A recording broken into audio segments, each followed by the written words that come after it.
Welcome to the Heal Your Hunger Show, where we get to the heart of why you overeat and how to stop.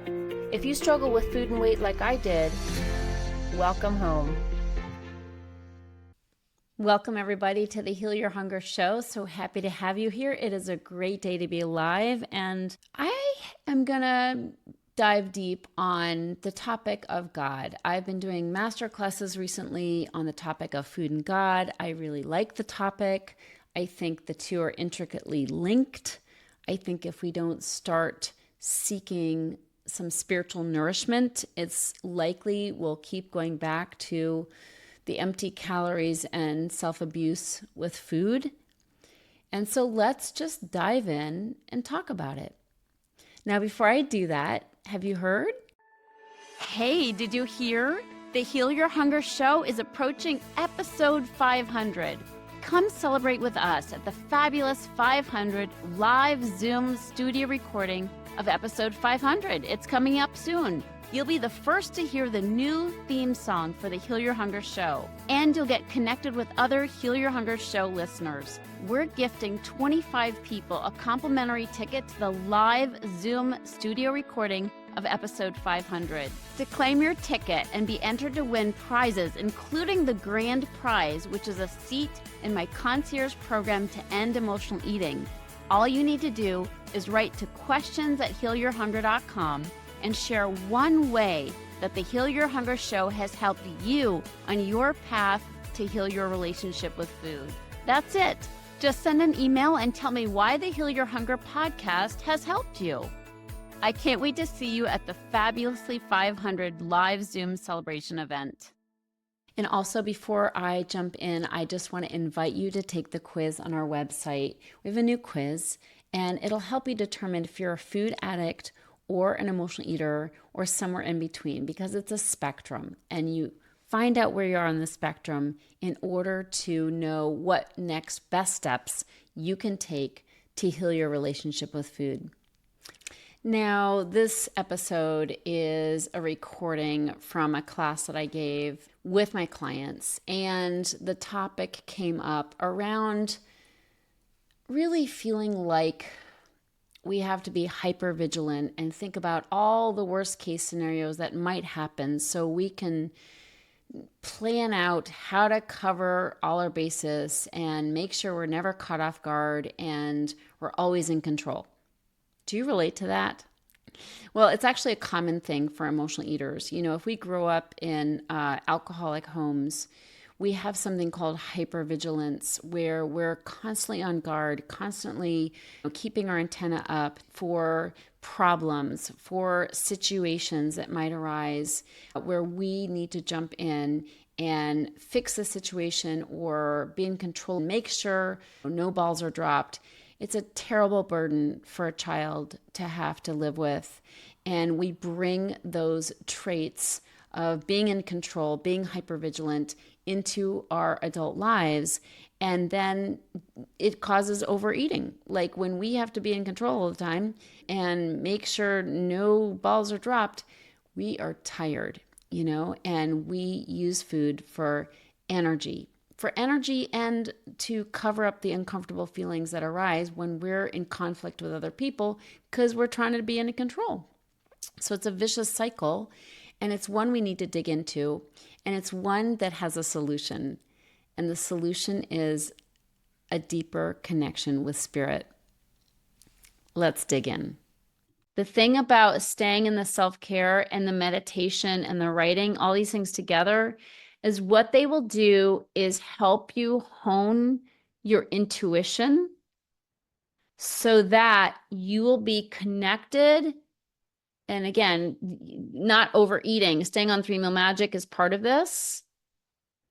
You will be inspired by God, meaning you will have divine inspiration. I don't talk about this a lot, but it's just coming to me right now, which is exactly the point of what I'm talking about, is when you need it, you will have it. And that takes off a big load. So it's not up to you to be thinking of things all the time. That's you playing God, basically. It's like, it's all up to me. It's all on my shoulders. and I can't drop a ball, so I'm going to cover all the bases. And that's a shit ton of work, right? It's like, yeah, you need some extra food. Damn, you're tired. It's a lot of work. It's the old way. It's the old way. The new way is just like get more acclimated to connecting with divine spirit within you. Because God will direct you, and it doesn't matter if you don't like the word God. It does not matter what we call it. The word is the least of our troubles. Okay, so whatever you call it, you can call it dog. I don't care. But the point is, it's like it's speaking through us constantly. This is my belief, and I don't want to impose my beliefs on anybody, but I'm going to say it. There is a beautiful, loving, powerful presence right within you. And it is for you. It's like it is your fan club. It is your protector.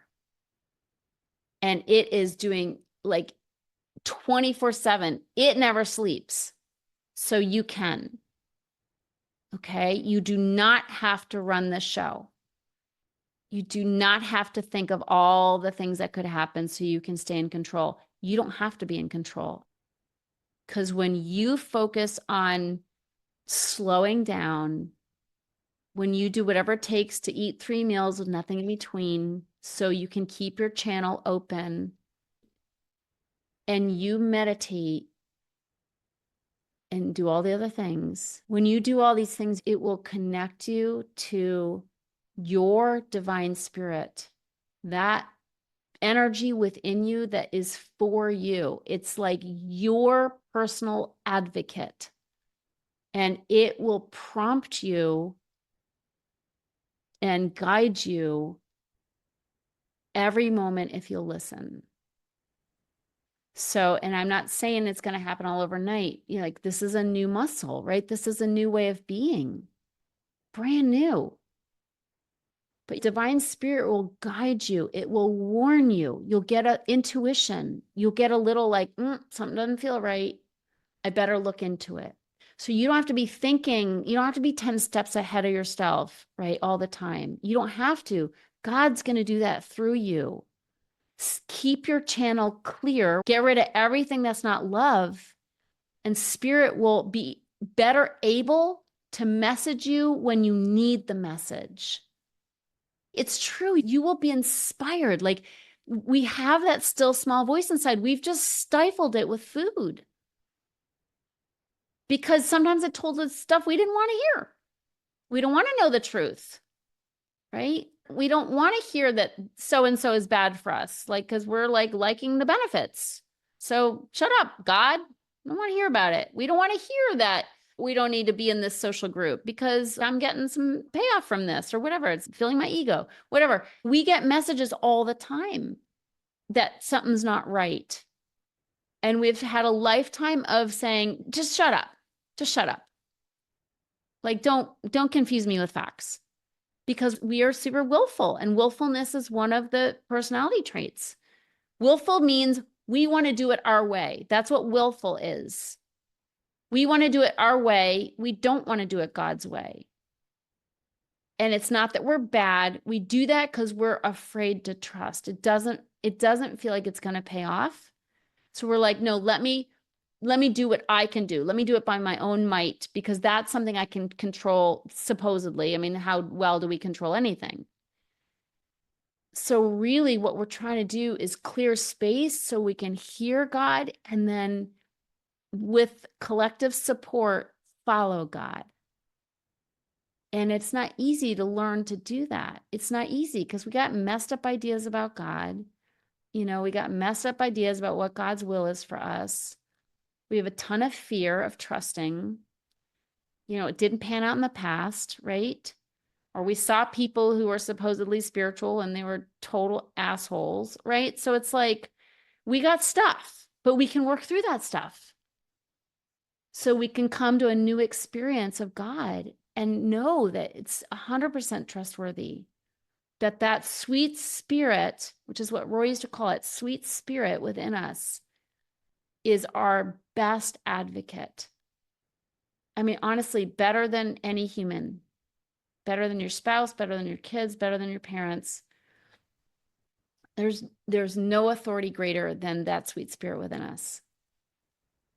But we got to clear out the junk, make our channel clear, and then we will get the message when we need it. And it may be for future things. So you might get the message of, gee, I should buy that insurance policy, or gee, I should book that ticket before all the seats fill up. Like, you'll get the messages, but you'll get them in an orderly way when you need them. So you don't have to go collecting all the tasks to make sure you're on top of everything. That's the old way. The new way is to get still and quiet and listen, and then obey. And it will work. You might get confused with the messages sometimes. That's okay. You're in practice, you're in training for how to listen to God. But to me, that's really what we're doing here. It's got nothing to do with food. One of my favorite sayings is, it's all in divine order. Because then I remember, oh yeah, God's in charge. It's in divine order. It's not up to me. Hey, did you hear? The Heal Your Hunger show is approaching episode 500. Come celebrate with us at the fabulous 500 live Zoom studio recording of episode 500. It's coming up soon. You'll be the first to hear the new theme song for the Heal Your Hunger show, and you'll get connected with other Heal Your Hunger show listeners. We're gifting 25 people a complimentary ticket to the live Zoom studio recording of episode 500. To claim your ticket and be entered to win prizes, including the grand prize, which is a seat in my concierge program to end emotional eating, all you need to do is write to questions@healyourhunger.com and share one way that the Heal Your Hunger show has helped you on your path to heal your relationship with food. That's it. Just send an email and tell me why the Heal Your Hunger podcast has helped you. I can't wait to see you at the fabulously 500 live Zoom celebration event.